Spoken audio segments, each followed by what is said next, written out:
bon de louer Dieu, alléluia. Il est bon de louer Dieu. Il est bon de louer Dieu, alléluia.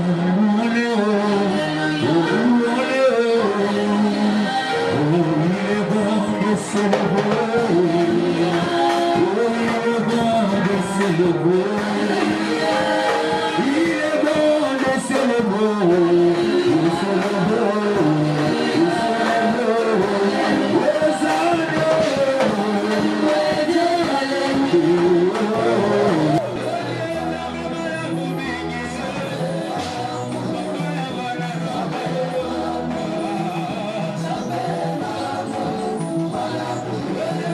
À toi la grandeur, à toi la puissance, à toi l'honneur, à toi la louange pour l'éternité. Merci Saint-Esprit pour ta présence au nom de Jésus. Amen. On peut acclamer le Seigneur. Amen. Est-ce que tu peux saluer, s'élever ta gauche à droite? Soyez le bienvenu.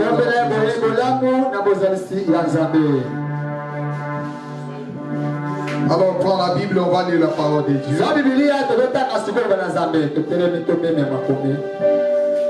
On va lire Ecclésiaste chapitre 7, verset 8.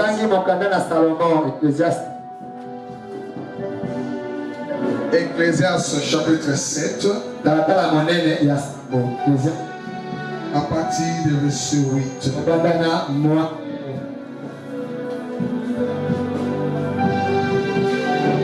Mieux vaut la fin d'une chose que ce commencement.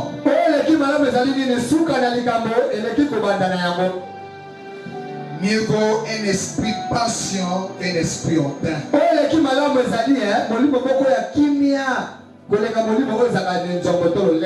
On va lire Hébreux chapitre 13. Hébreux chapitre 13, verset 7 à 8.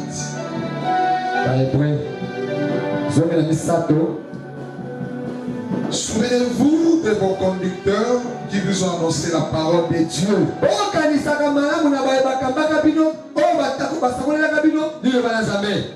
Considérez quelle a été la fin de leur vie et de leur foi.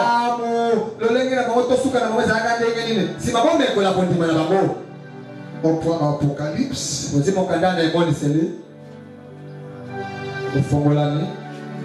22.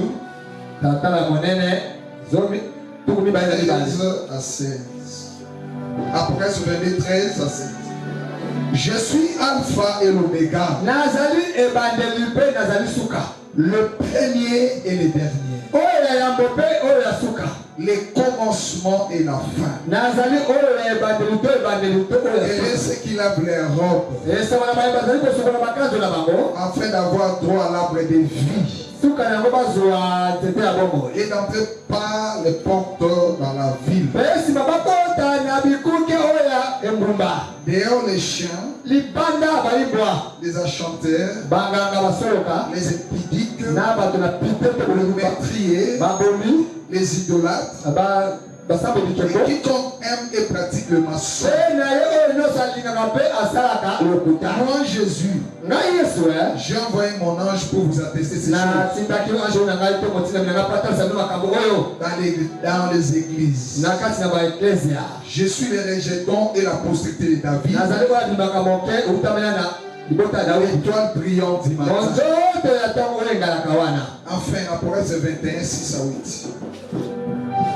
Et il me dit, c'est fait.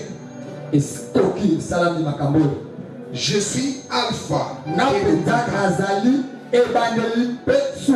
le commencement et la fin. Celui qui a soif, je donnerai de la source de l'eau. Celui qui vaincra héritera ces choses. Je serai son Dieu. Il sera mon fils. Il est pas aux amours dans la mobile. Que Dieu bénisse sa parole. D'abord pas mal au Alléluia. Est-ce que vous êtes dans la joie? Vous avez un symbole. Nous bénissons Dieu Pourquoi vous les avez? parce que il nous a protégés depuis le début de l'année. Nous venons de terminer 8 mois de l'année, l'an 2024. Aujourd'hui, nous commençons le 9e mois pour l'année l'an 2024. Bien-aimé, il reste seulement un trimestre pour terminer l'année l'an 2024. Et on a presque consommé l'année l'an 2024.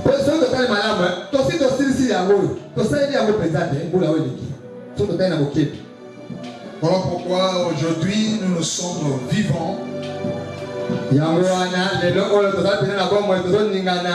beaucoup qui sont morts. Il y a beaucoup qui sont dans les lits de l'hôpital. Ils sont sérieusement malades. Les autres sont dans la salle d'urgence. Les autres sont dans les prisons. Mais les autres aussi sont restés à la maison. Toi qui me suis à travers TikTok ou Facebook, vous faites bien. C'est la même aussi par laquelle Dieu a permis qu'aujourd'hui tu sois connecté dans cette compte.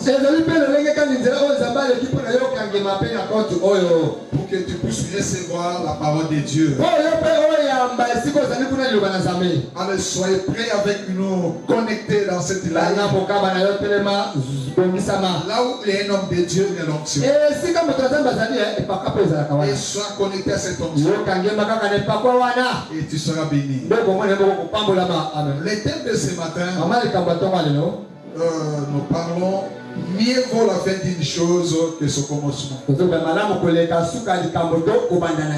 Tu peux dire à ton voisin, vaut mieux la fin d'une chose que son commencement. Dis à ton voisin,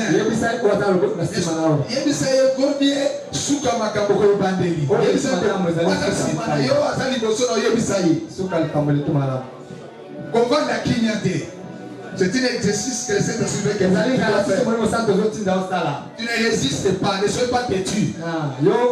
Dis à ton voisin, vaut mieux la fin d'une chose.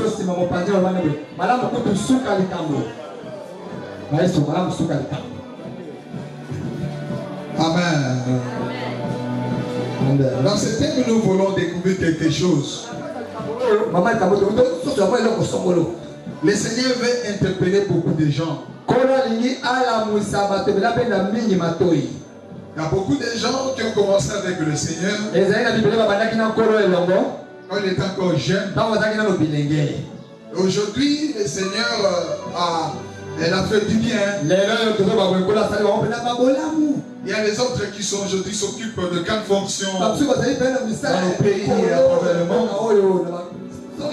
Dans les sociétés, il y a beaucoup qui sont devenus des grands hommes d'affaires. Il y a encore des autres qui sont encore dans le parcours de la vie. Il y a d'autres qui sont en train encore d'étudier. Ils ont encore dans le banc de l'université. Il y a d'autres qui sont encore dans l'humanité. Il y a d'autres qui sont encore dans l'école primaire. Mais je veux que chacun de nous puisse recevoir quelque chose qui sera une lumière pour sa vie. Celui qui est encore dans les ténèbres, cet enseignement de ce matin soit une lumière qui va t'éclairer. Il soit une lumière qui va te voir que tu es tombé dans une fosse. Et quand tu es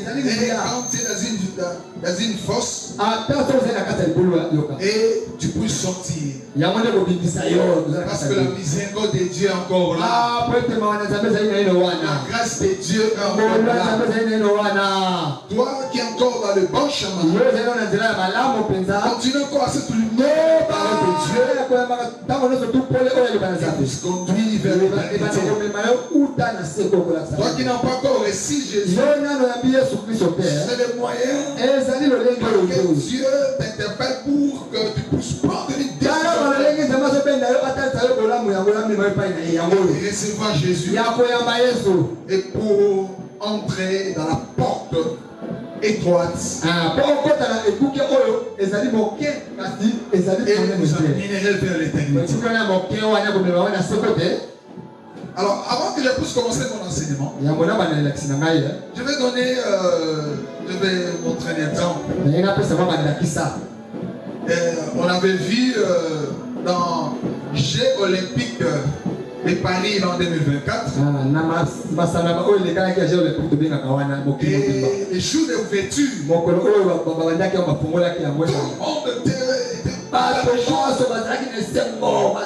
tout le monde était déterminé.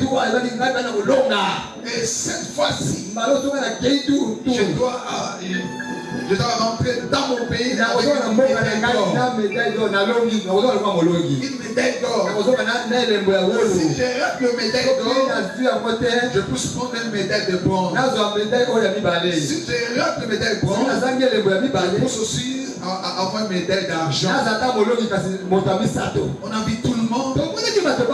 On a vu nos athlètes aussi des RDC. Et ils sont partis. Chacun était déterminé. Et on a vu les athlètes sur le terrain. Sur toutes les courses. Les 100 mètres. De 200 mètres. 200 mètres. De 1000 mètres. 1000 mètres, 400, 800. Quand ils étaient encore là, quand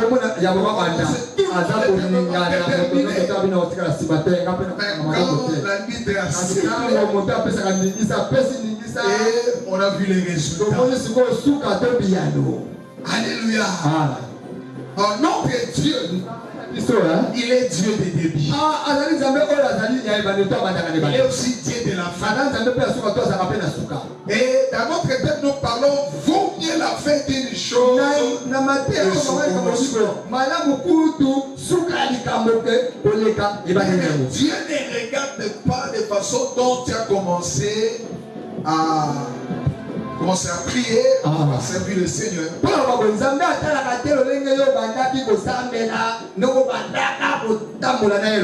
Il a pris acte de votre décision. Quand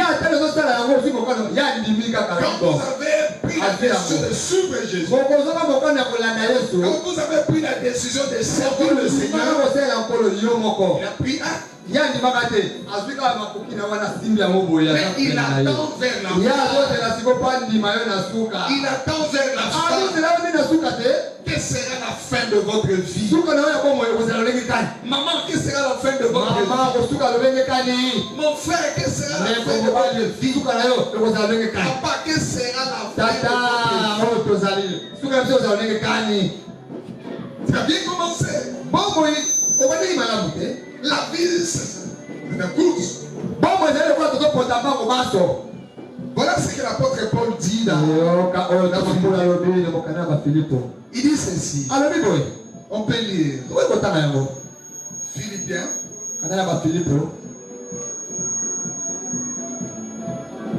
Il dit ceci. Philippiens chapitre 24. Non, on prend Philippiens chapitre 3.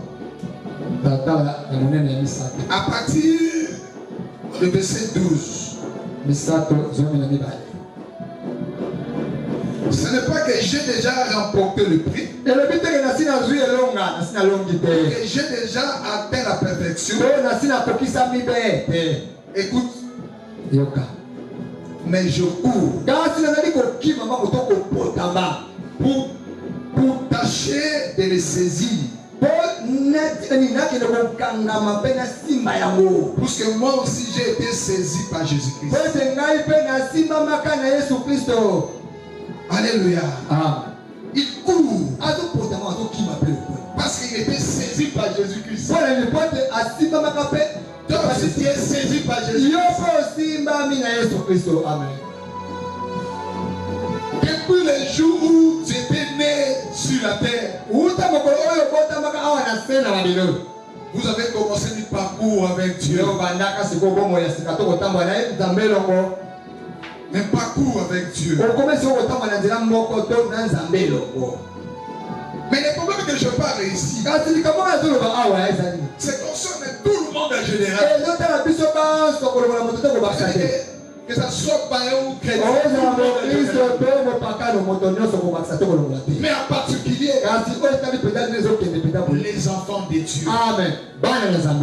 Qui ont reçu Jésus comme Seigneur. Vous avez reçu Jésus. Vous avez été saisi par Jésus. Dieu est rentré dans les chemins. Parce que Jésus avait dit dans Jean 14, il a dit ceci: je suis le chemin, la vie et la vérité. C'est lui le chemin. Nous avons suivi Jésus. Nous avons été saisis par Jésus. Et nous avons pris la décision de le servir. Mon frère a pris la décision de servir. Depuis que tu étais dans l'âge de 10 ans ou 15 ans. 10, 11, 12, 15. C'était vraiment assis dans l'œuvre de Dieu. Papa, toi qui me suis, quand tu étais encore étudiant, tu n'avais rien. Tu étais encore sur le temps de tes parents. Au moment où tu étais à Kinshasa, ni personne pour te soutenir. Mais c'est seulement un seul espoir. C'est Jésus qui est de Nazareth. Pour te soutenir. Mais aujourd'hui, tu es où maintenant? Tu as abandonné ton premier amour avec Dieu. Ma soeur qui me suit, tu es où maintenant? Tu as donné toute mon jeunesse à servir Dieu. Tu es où maintenant? Tu prêchais la parole. Tu gagnais les gens. Tu étais dans l'équipe de l'intercession. Tu étais dans l'équipe des gagnants. Tu étais un partenaire dans l'équipe. Mon frère, tu étais un grand partenaire. Tu soutenais ton pasteur. Mais tu es où maintenant? Pourquoi tu es retourné dans les nourritures que tu avais déjà vomi?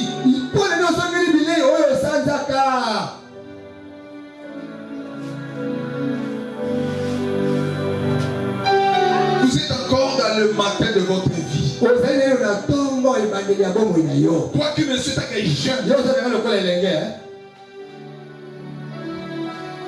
Dieu ne te voit pas aujourd'hui. Amen. Seigneur, bénis-moi. Seigneur, si tu me donnes cela. Oui.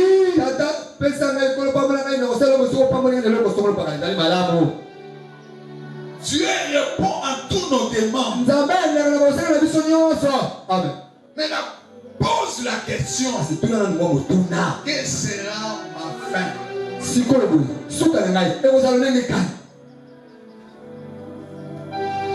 Alléluia. Amen. Parce que Dieu est fidèle pour ses promesses.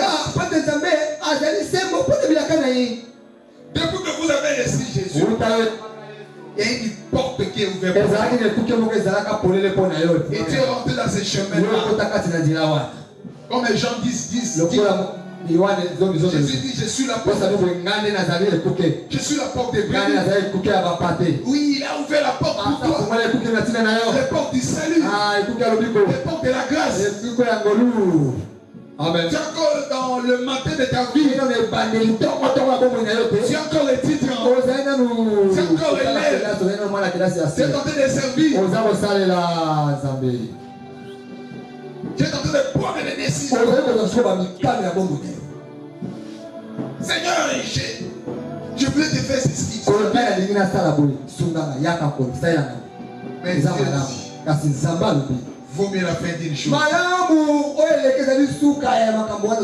Est-ce que tu vas persévérer jusqu'à la fin? Est-ce que tu vas persévérer? Il y a quelqu'un qui me dit, pasteur, j'avais beaucoup servi, mais j'ai beaucoup de déceptions à l'église.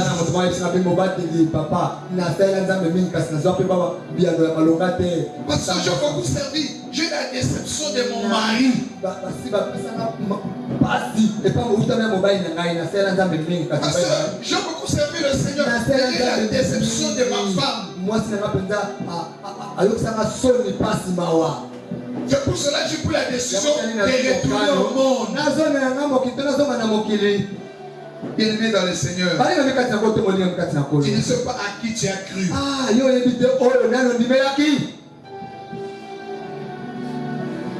Parce que nous sommes des passagers sur la terre. Amen. Nous sommes en mission sur la terre. Chacun de nous est en mission. Et chacun va rendre compte de ce qu'il a fait pendant ses jours sur la terre.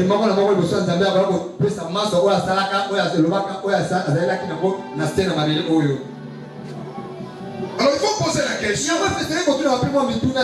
Dans ce parcours chrétien, quelle sémence je porte?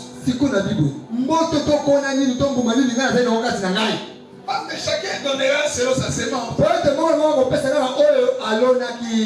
Chacun va donner ce que Dieu l'a donné dans sa vie.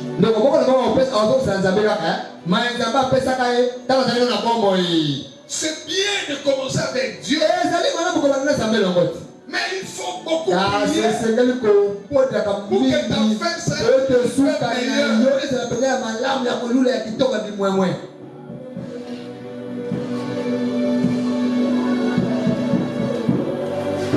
Parce que chacun de nous, chaque jour dans ce parcours, nous recevons sur la sémence de la parole de Dieu. Comme je prêche le matin, je suis en train de s'aimer la parole, la sémence dans mon cœur. La sémence de Dieu.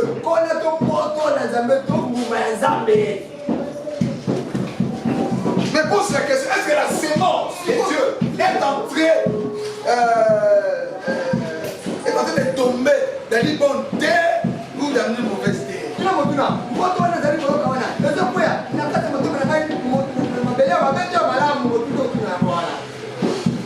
Parce que les sols est notre cœur. Alléluia. Ton sol, qui est ton cœur. Est-ce que ton cœur est disponible de recevoir la parole de Dieu? Et ton cœur est disponible? En commençant d'abord de façon dont tu as quitté la maison. Parce que celui qui a disposé son cœur, il est prêt de recevoir la sémence. Et que cette sémence-là soit sémée dans son cœur. Et laisser le Saint-Esprit pour faire son travail. Parce qu'un jour, chacun va recevoir ce qu'il a semé. Il y a beaucoup de gens qui ont venu à l'église non pas pour chercher la vie éternelle, mais ils sont venus pour chercher le Dieu matériel. Il y a beaucoup qui prient aujourd'hui parce Il est en train de prier pour que Dieu le soutienne. Quand il va terminer les études, il va occuper des grandes fonctions. Il va oublier Dieu. Alléluia. Alléluia. Amen. Quand tu es encore dans le permanence, le passé qui t'occupait de toi, aujourd'hui, tu as déjà oublié ce pasteur. Des gens qui avaient soutenu ta vie à cette époque-là, ils ont même payé le minéral pour toi. Mais aujourd'hui, tu es ministre. Aujourd'hui, tu es PDG. Aujourd'hui, tu es une grande femme d'affaires. Un homme d'affaires. Mais tu as oublié tous ces gens-là. Alléluia. Aujourd'hui, tu me montres que tu es un enfant obéissant. Tu es un garçon logique. Tu as bien commencé avec ta femme. Quand vous n'avez rien. Mais aujourd'hui, la femme est devenue une femme mauvaise. Parce qu'il ne prie à la femme de votre niveau. Et tu vas chercher une femme de votre niveau. Parce que tu es devenu député. Parce que tu es devenu sénateur. Parce que tu es devenu ministre. Tu vas chercher une autre femme. Alléluia. Les débuts c'est bien. Mais dans ces marches vers l'éternité, fais tout. Et le moment où tu es le que rien ne t'empêche dans le chemin de salut. Alléluia. Amen. Que rien vient t'arracher dans ce chemin de salut. Et là, ni Liban, ni Monsala, ni élévation, ni quoi. Ni quoi que ce soit. Mais restez humble dans ce chemin. Parce que Dieu t'a destiné pour des grandes choses. Vous êtes un esprit dans un corps de chair. Sache qu'un jeu est un esprit. Tout c'est bien. On est connecté dans ton corps physique sur la terre. Tu vas laisser. Mais il y a des choses que tu vas amener aussi. Mais avant de partir, les gens vont voir en toi le fruit des dieux que vous avez créés. Dieu que vous avez créés dans votre enfance. Les dieux que vous avez créés qui t'a délivré de maladies, qui t'a guéri, qui t'a visité, qui t'a épargné des accidents. C'est Dieu-là que tu parlais, qui témoignait. Les gens vont, il faut que les gens voient Dieu dans ta vie. Même si aujourd'hui tu occupes des grandes fonctions, mais souviens-toi des dieux. Vous avez commencé au début de votre foi chrétienne. Alléluia. Pourquoi ce virage? Pourquoi ce virage? Tu priais que Dieu te donne le mariage. Quand tu n'avais rien, tu n'avais ni enfant. Mais aujourd'hui, Dieu t'a donné le mariage. Il t'a donné des enfants. Mais la personne que tu as demandé, l'amour n'est plus là-bas. L'amour c'est tous ses enfants. Oh, tu as oublié les dieux. Oh Dieu, Il ne regarde pas les débits. Il regarde la fin. C'est vers la fin. Il vient récompenser. Même les gens de ce monde, il ne veut pas couronner au début. Non, il vérifie si vous êtes dans les critères.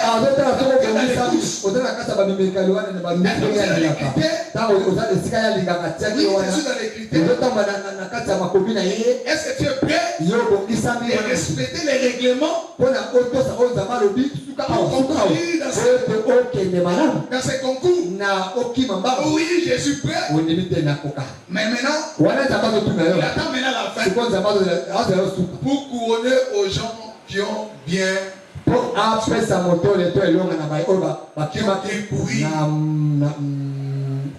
Dieu aussi, il vient faire la fin pour nous couronner.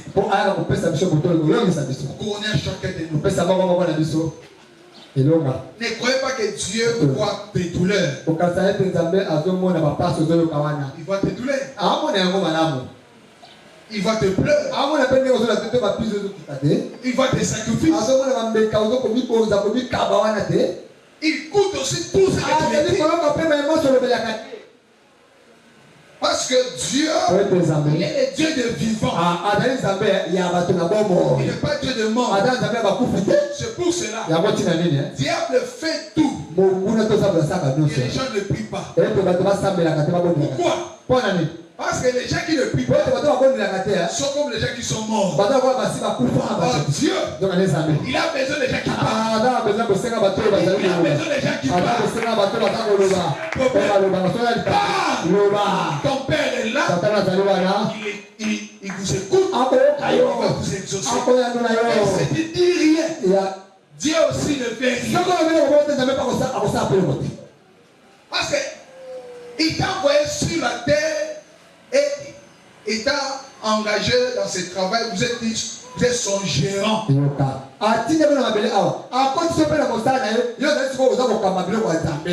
t'a donné la domination. Il t'a donné le pouvoir. Tout ce que vous avez besoin sur la terre, Dieu t'a donné. C'est pour cela que Jésus a dit, tout est accompli. Tout est accompli. Tout ce que vous n'avez besoin, ça se trouve en vous. Alléluia. Ça se trouve en vous. Tout ce que vous n'avez besoin, ça se trouve en vous. Le mariage se trouve en toi. Le voyage se trouve en toi. La bénédiction se trouve en toi. L'élévation se trouve en toi. Ce que Dieu attend de toi dans tes chemins vers l'éternité, que tu pars. Pour que les choses arrivent. C'est pour cela dit, tout ce que vous me demandez, croyez que vous avez réussi, vous verrez ça. Quand vous êtes un enfant de Dieu, vous êtes dans ce chemin, dans ce parcours, dans les combats de la vie, dans ces combats, nous sommes des victorieux.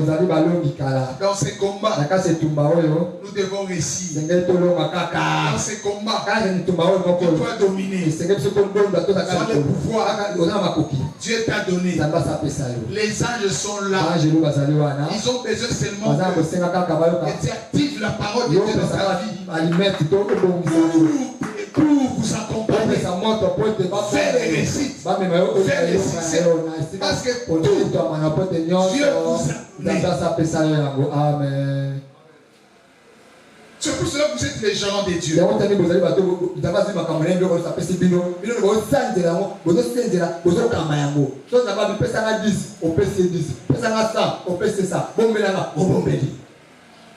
Alors, étant qu'un enfant de Dieu, tu dois travailler pour porter de la même façon que tu étais assidu quand tu étais encore jeune. De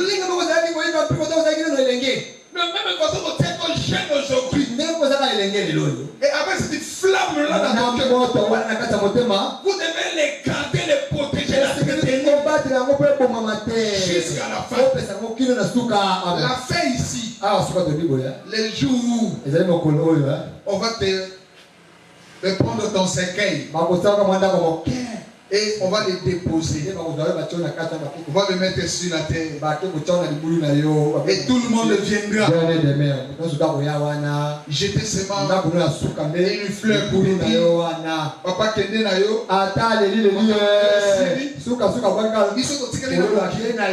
Les gens qui restent là, quand ils vont rentrer, la même chose que Job au temps de Melak. Les Juifs vont beaucoup à Sanini. C'est ça?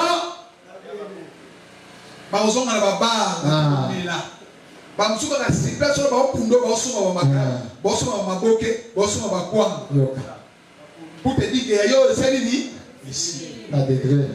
mais quand on vous enterre là-bas, tu vas laisser tout. Tu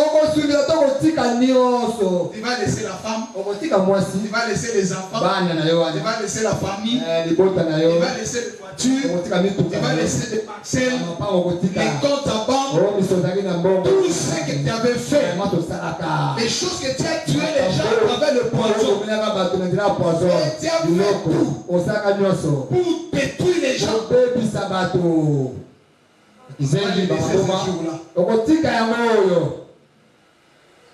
Alléluia. Ah. Alléluia. Gloire au Seigneur. Mais il y a des choses qui vont nous accompagner ce jour. Qui va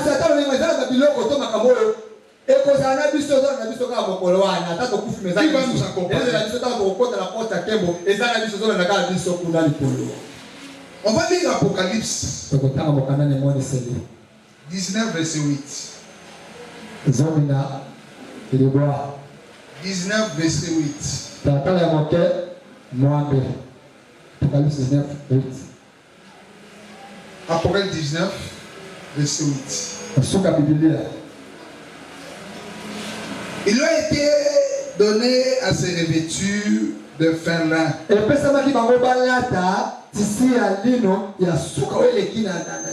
Éclatant pur. Car c'est le fin lin. Ce sont les œuvres des justes. Ce sont les œuvres du juste des saints. Les œuvres du juste des saints. On va encore lire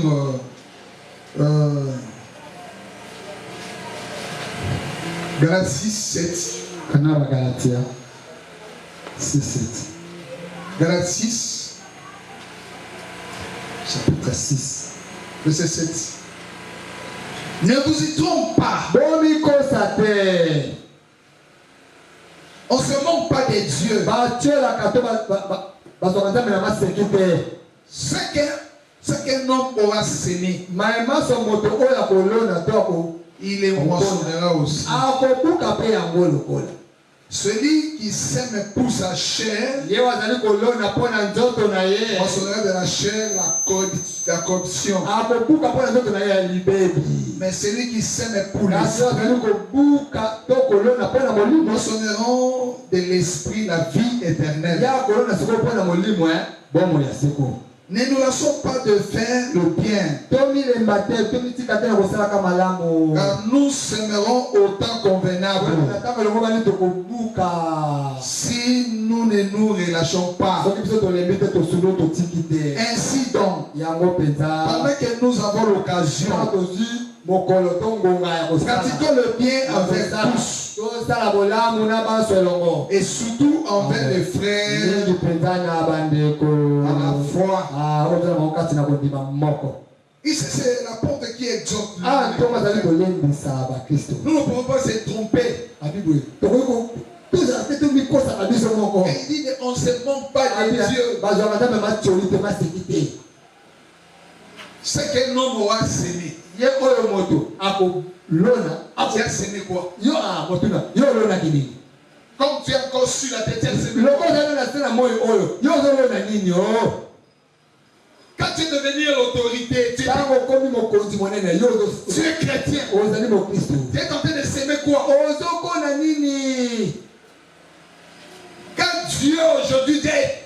établi comme bourgmestre.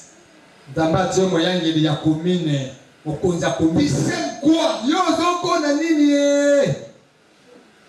Parce que tout ce que nous récoltons aujourd'hui, ce que nous avons demandé, selon la vision de chacun. Comme aujourd'hui tout le monde est pris, il y a des gens qui ont la vision un jour d'être un docteur. Quelques politiciens, devenir un ingénieur,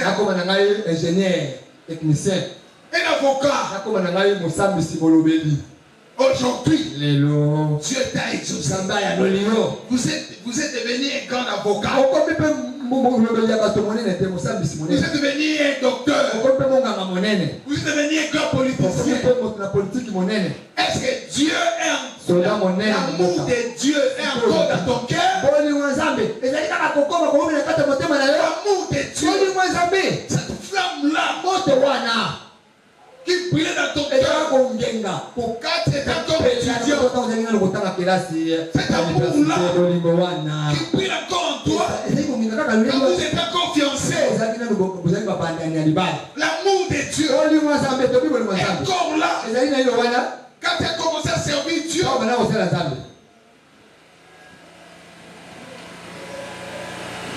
c'est pour cela le Seigneur dit, on ne se manque pas de Dieu. Et celui qui sème de la chair, celui qui sème de la chair, il sème l'amour de ce monde.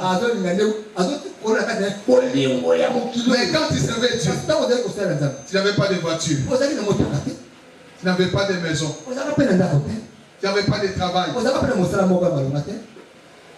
Tu étais peut-être chez votre oncle. Quand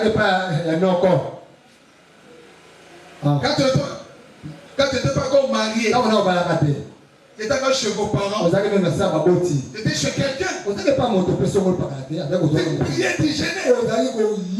Tu montais la mangue, regarde tout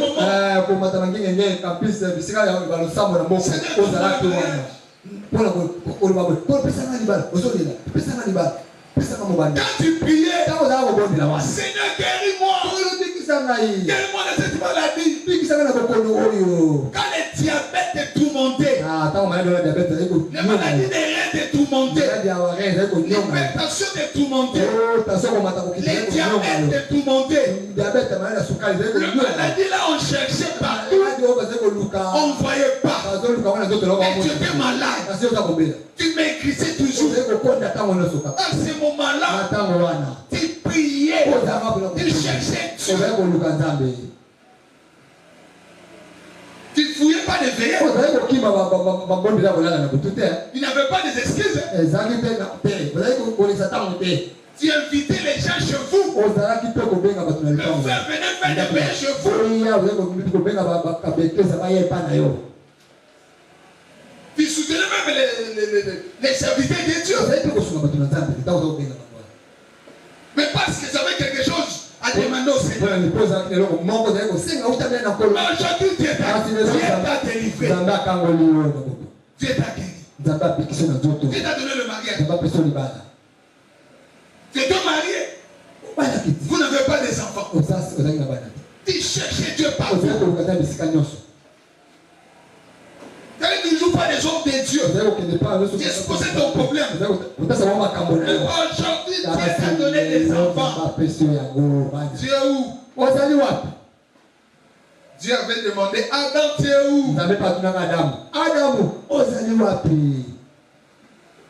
Au lieu de répondre, Adam dit, c'est la femme que tu m'as donnée.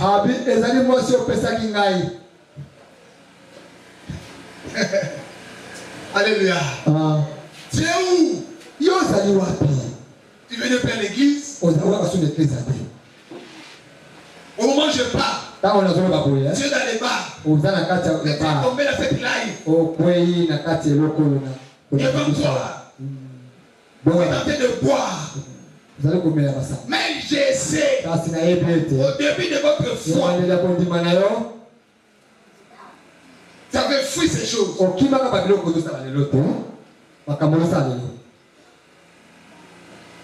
Dieu te pose la question, tu es où? Sache que notre Dieu, il est le Dieu des commencements. Comme vous commencez avec lui, restez fidèle. Je dis restez fidèle. Restez fidèle au Seigneur. Que ce soit les choses que tu demandes aujourd'hui, tu ne vois pas. Parce que Dieu est fidèle. Ce que tu demandes aujourd'hui, il te donnera. Mais Dieu a un travail. Et dans le fait un travail, s'il te donne maintenant, il y a une sémence qui se trouve en toi. Si ces semences-là, que Dieu n'a pas encore enlevé ça, quand il y aura le pluie qui tombe, il va germer. Au lieu que les gens voient le fruit de l'esprit, l'amour, la joie, la paix, la tranquillité, la douceur. Mais les gens commencent à voir la méchanceté. Les gens vont commencer à voir le maçon, l'impudicité, la haine, les jalousies, les disputes. Tu viens toujours accuser l'autre. Tu viens toujours accuser l'autre. Voilà, il a fait ceci. Il a fait ceci. Lui, il est mauvais. Lui, il est mauvais. Mais auparavant, ces choses étaient où? Retourne dans ton premier amour. Si tu retournes le premier amour, tu vas bien préparer la fin. Dans ces parcours, le diable est là. Mais diable ne pousse pas ta ravie. La grâce que Dieu t'a donnée. Tout ce que nous faisons, c'est une séquence. N'attiste pas l'autre. Quand tu es tenté de s'aimer la tristesse dans les cœurs de l'autre, et comme sur les comptés, nous devons toujours marcher sur la terre en préparant notre fin. Amen. Amen. Ce sera ma fin. C'est pour cela que le Seigneur dit dans Hébreux 13, il dit ceci. Hébreux 13. Hébreux 13, verset 7.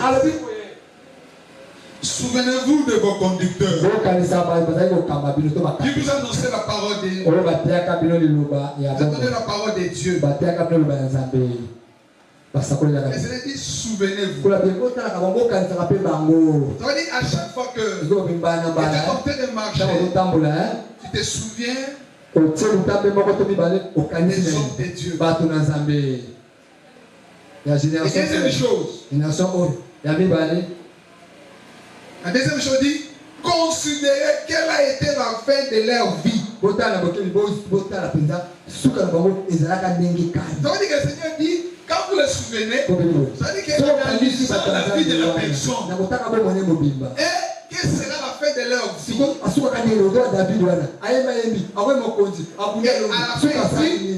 À la fin, il dit, imitez-leur. Imitez-leur.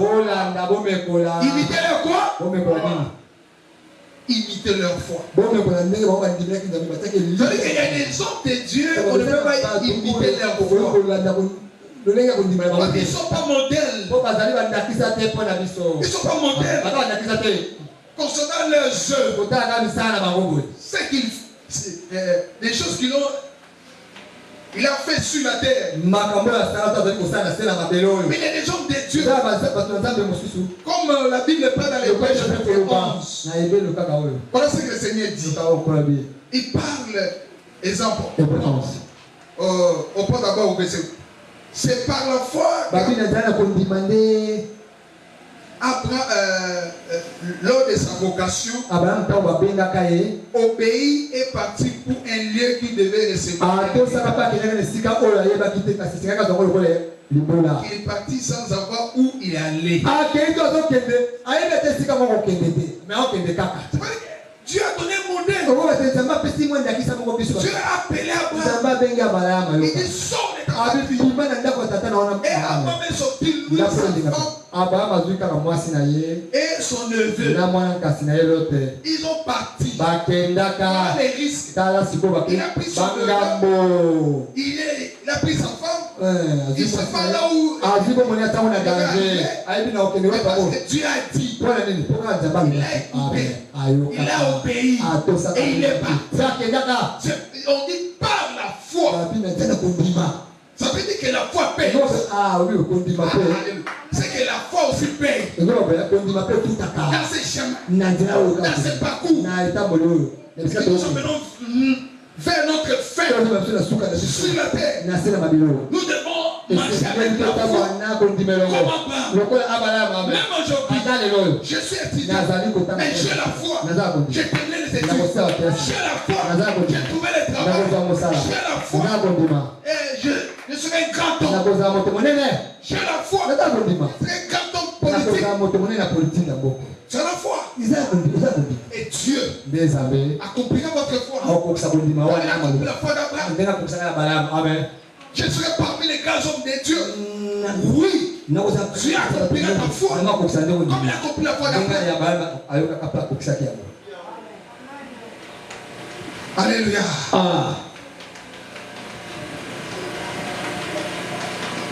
On prend l'exemple maintenant de verset 21, 11, 21. C'est pas la foi que Jacob mourra, bénit chacun de ses fils et qu'il adora, appuyer sur les extrémités de son bâton. On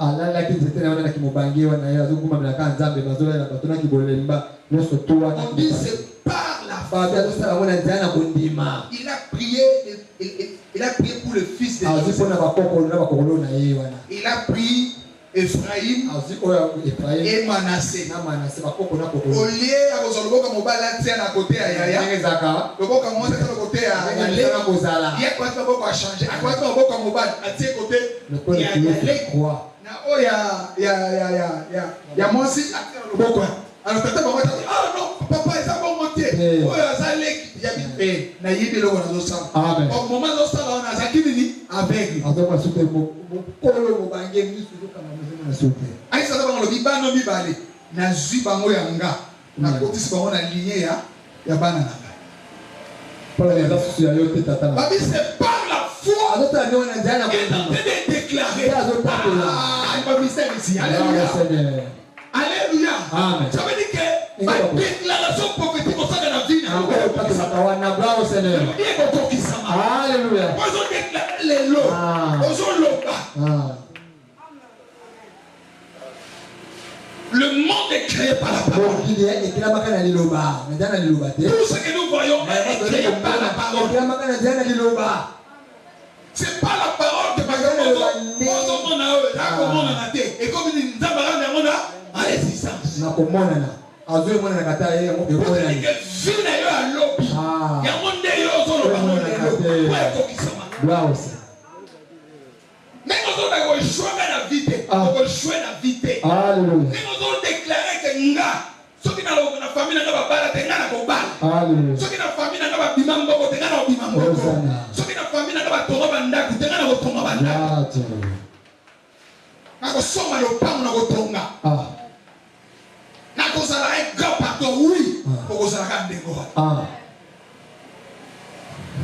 c'est par la foi.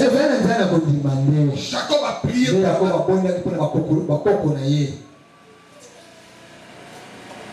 Jacob, lui, c'est par la foi abonné à déclarer pour la coconut.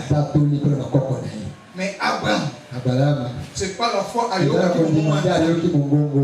Zamba yedi se kabi bima. Atosi, akes, saye besikazoki. il va que avenir ils a certains points. Ah, ils allaient pinta pinta. Dit avenir ils allaient pinta. Nzamba kela lobby abokona. Amen. Nzambe wana lobby abosama kwa minene na pina. Bravo Seigneur. Esa mtu mazona na ngamala. Amen. Et puis l'autre ça est différentes sortes. Il y a partenaire qui a dans ça. Ah, Nadjala Bondima. Tous en 24.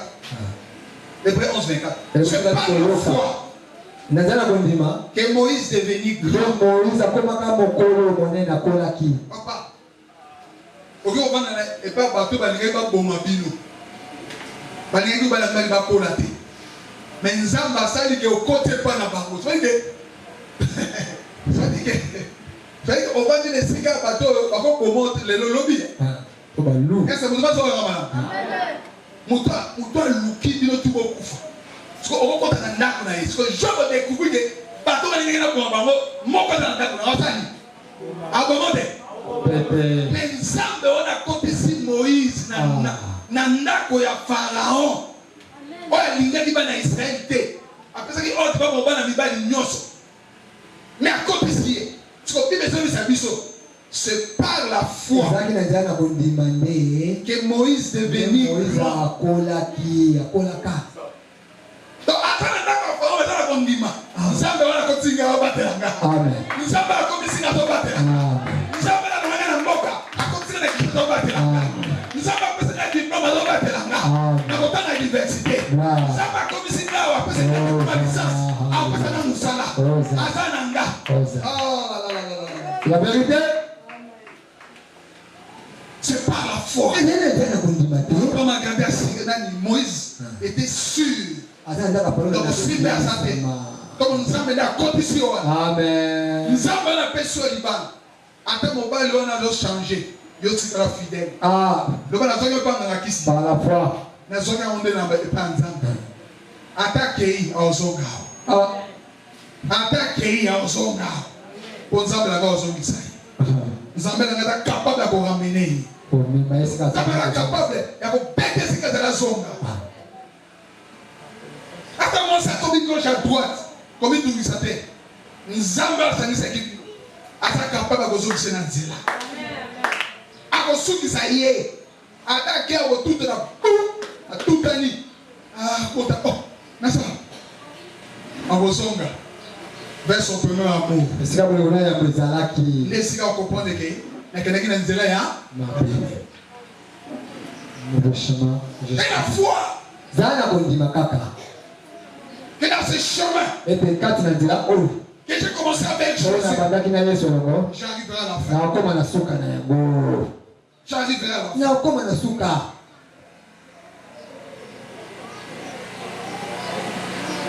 On part de la foi. Qui par la foi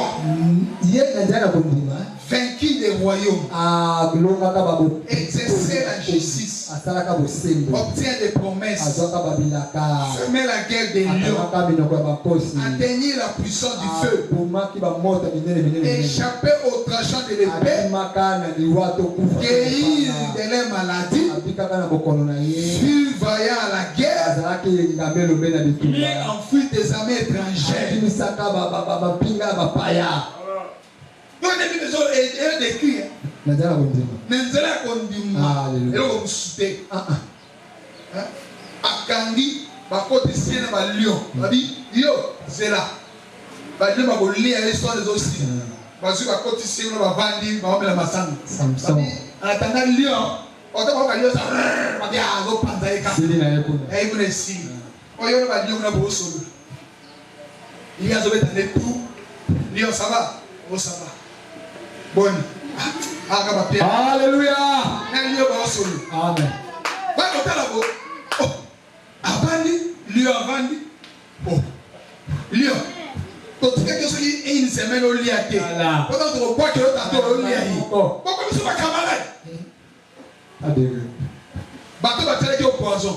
Voilà que tu vas sous sa vie. Mais ma vie va continuer. Bateau va bondir ça qui. Que yo, au kufa. Parce que Nzambe naza. Alléluia. Nzambe na batela kayo. Gloire au Seigneur.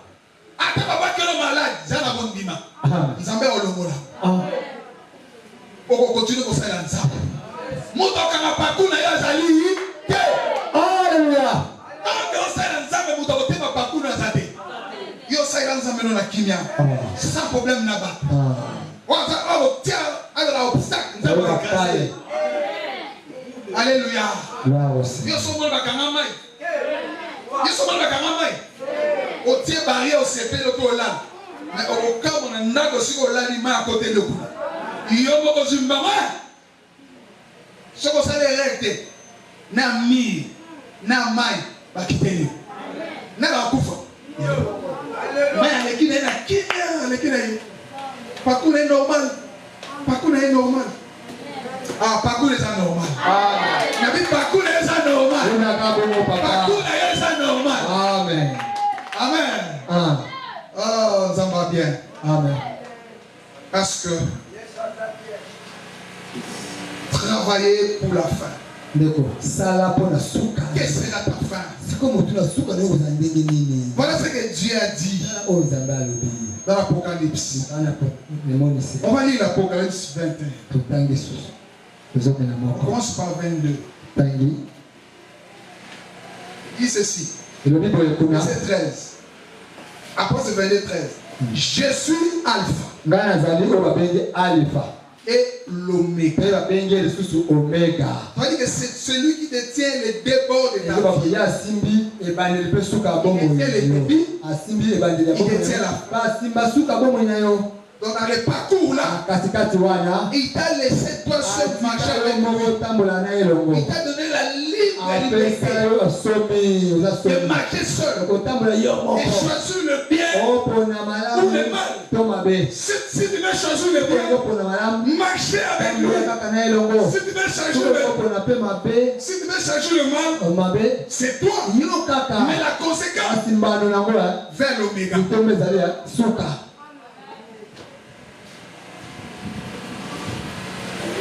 Le premier et le dernier.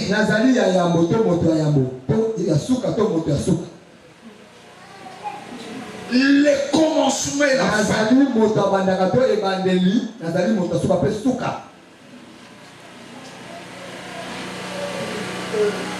Celui qui commence avec nous la journée. Il termine avec nous la journée. Il a commencé avec nous le mois de septembre. Aujourd'hui, le 1er septembre. Il va terminer avec nous le 30 septembre. Le 31 septembre.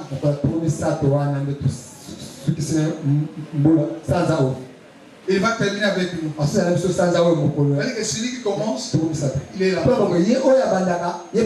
Alors quand tu commences l'année, il termine l'année, vous devez toujours faire des évaluations. Comment marcher avec le Seigneur?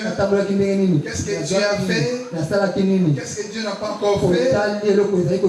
Qu'est-ce que Dieu nous a promis? Il faut toujours faire les évaluations. Et ça permet aussi d'arrimer la flamme de Saint-Esprit en nous. Et il fait aussi des évaluations. Si aujourd'hui le Seigneur vient me prendre pour aller se reposer, quelles seront aussi mes œuvres?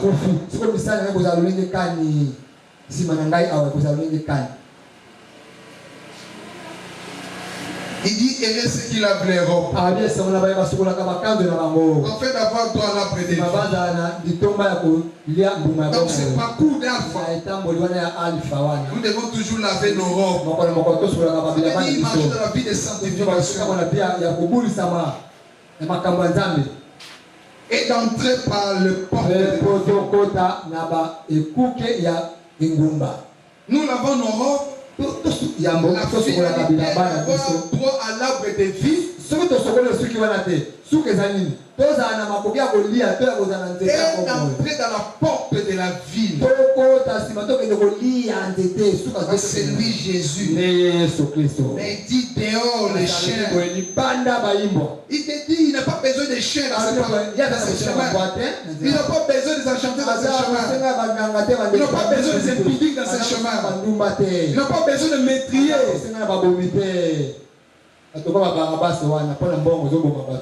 Non, même aujourd'hui, il y a de métrier dans l'église. Partout dans l'église, partout dans l'église. Partout dans l'église. Na moto bomi mu na yo longolise koza mutuko Barabas et le métier dans l'église babomi les idolâtres bao bakuma meka bito balingi mokibali ndo kamokili koleka nzambe nakende na bosi suki te amona na suki koleka nzambe donc suki na yo eleki nzambe koko bongi suki te mo église eza osambe bikeko nalata ke wana pe dimanche nalata ko dimanche o swani sa papa ko o leti bila mana ba moni yango mingi il faut sauver le basika pour église ça c'est l'idolâtrie okuma me o église pour ba moni nzambe na yo ye wana wana nzambe na yo alléluia o mona ba mu da église donc a tel soulier pe donc a donc tel wana ba mettre na bi ko mona la ya otaka donc on a l'église donc on l'église maintenant ta morango obi oui. On ne vient pas pour monter tes souliers. On ne vient pas pour monter tes vestes. Alléluia. Mais nous venons venir à l'église propre. Alléluia. Il y a des idolâtres dans l'église.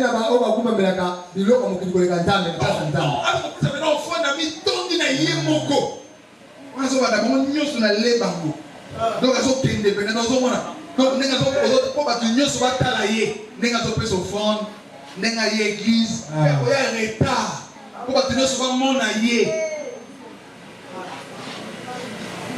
so ba te maquillage te ah oui église ça là nini nini il faut nenga la laki nenga azo bimananda ba tu ba mi ba le ba kokanité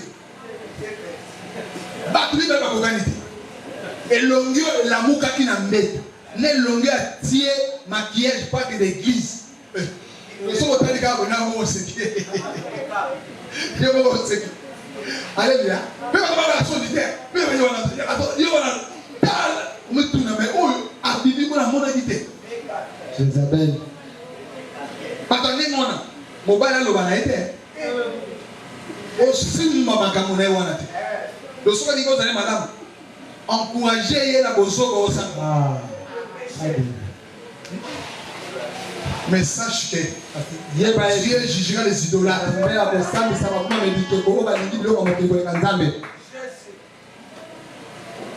père n'est pas moi si nangai. Et la bozo là toujours que dans l'église. Et ça madame, on dit quoi? On dit quoi? On dit quoi? On dit quoi? Bon frère, pour passer au monde on a lula kabango, lula on a bilambo. Ngai pe lata. Soka vandi go kaleso so libanga. Mais lui femme mari. Moi ça bala. On va dans la na pas kaleso libanga. Il y a quelque chose au marché. Tu vas besoin de moko zo mo kana te. Mais attendez moi. Quand on a dit jeune, oh kiboyenge beni. Kiboyenge beni. Mais a komi boyenge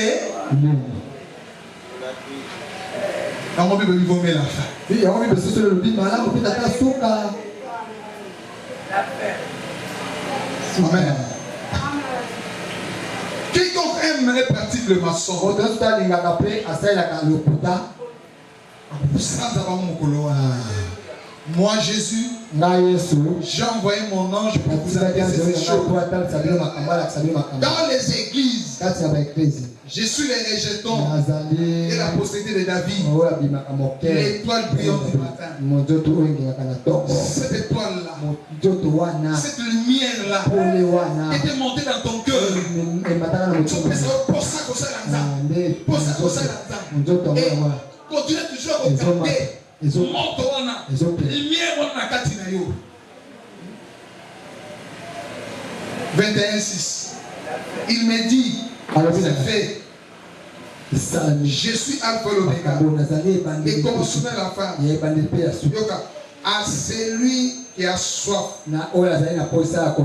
je donnerai de la source de l'eau de la vie gratuitement. Il faut avoir toujours soif du Seigneur. Dans le parcours Alpha, il nous amène vers l'Oméga. Il faut avoir toujours soif du Seigneur. La soif de Dieu. La soif de servir Dieu. La soif de faire du bien. La soif que les gens voient en toi. Le fruit de l'esprit. L'amour. La joie. La paix. La tranquillité. Mais quand les gens voient en toi la haine, la méchanceté. Bon, maintenant qu'il dit la malam, mais méchanceté ou tu wapi. On peut accorder les minutes. Ce que vous voyez dans le monde, à ce moment on a 4 minutes, on va voir la montée. Est-ce qu'on va la montée? Il y a même moi ce comme obstacle pour naïe. Du parcours. Alléluia. C'est lui qui vaincra. Il héritera ces choses. Il vaincra quand? Il vaincra quand? À la fin. À la fin de leur course. À la fin de leur course. Les jours d'enlèvement. Pour les jours. Tu vas lever les yeux sur le commis Nicolo, mis sur le kangama. Tu n'es pas comme au Simba. Comme le repas. Au lieu de bengayo, un peu de bengayo, un acteur de bébé. C'est lui qui vaincra. Mokolona sekane vandi. Mutra mutaza na témoignage. Et là que pour Koufi, on va Dokas. On va la Dokas. Donc, la Sidi, il faut que Dokas. Pour aller Dokas, mais il y a des gens on va se séparer.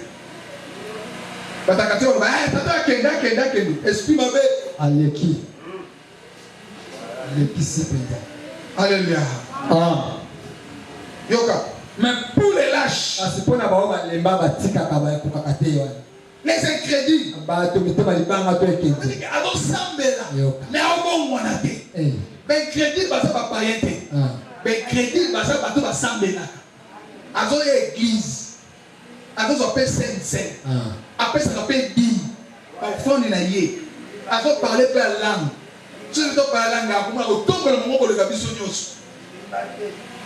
mais quel est autant de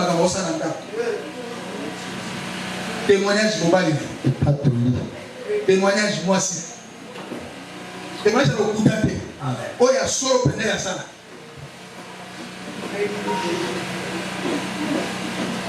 Mon père a dit c'est papa. Il a beau lati. Ni. Au sommet là. Qu'est-ce que tu dis ça mon bébé de la somme? On aurait la famille, on aurait devant l'État, on aurait devant l'église et son mari. Soyez soumise à ton mari. L'homme, il est le chef. Il a un mobile là. Avec capable de dire que l'homme est la mort là, il faut la c'est la mort de se présenter mobile. Vous comprenez pas c'est ça. So on va faire ça longole lamba wana. Yo lo bina longole.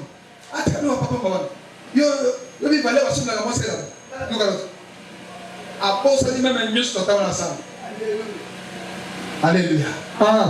Mais dans l'église. Quand on parle à l'âme, n'a qu'à les du banc.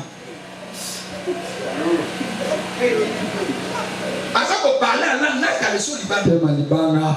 Sur la table. Dans l'église. Quand c'est l'église,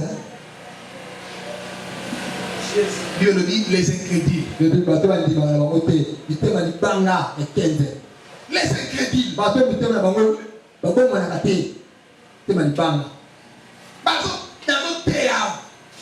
Mais après ce qui est pour Anazé.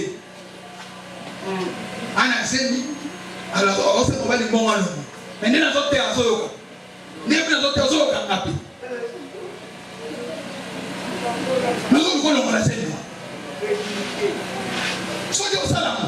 c'est le crédit.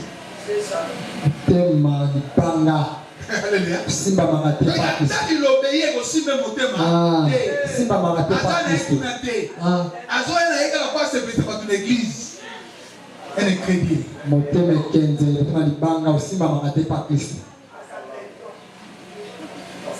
Les abominables, les métiers, les impudiques, les enchanteurs, les idolâtres, tout le monde.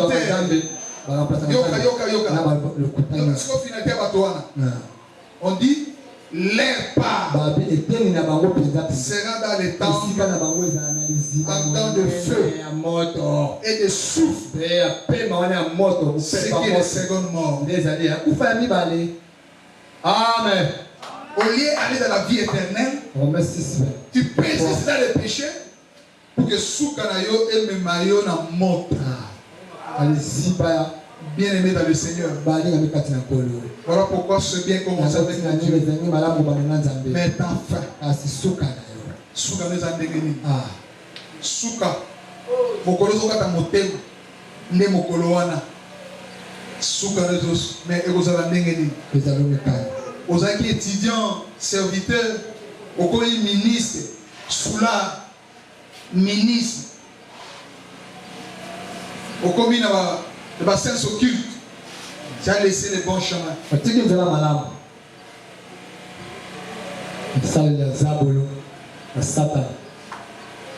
Nzambe oyo apambolio lelo changé. Yebake un jour pour paraître devant Nzambe. Quelle sera ta fin? On dit que le vito imité bassin Nzambe au souka on dit malam. Alléluia. Alléluia. Tu imiter le couple, le maman na papa online. Dans la couple, les bandits qui toquent les lots, ils ont parti. Ils ont restauré des couples. Parce que Nzambe a papa online, capable de restaurer le couple. Est-ce capable d'être? Nous devons imiter des gens qui ont vécu.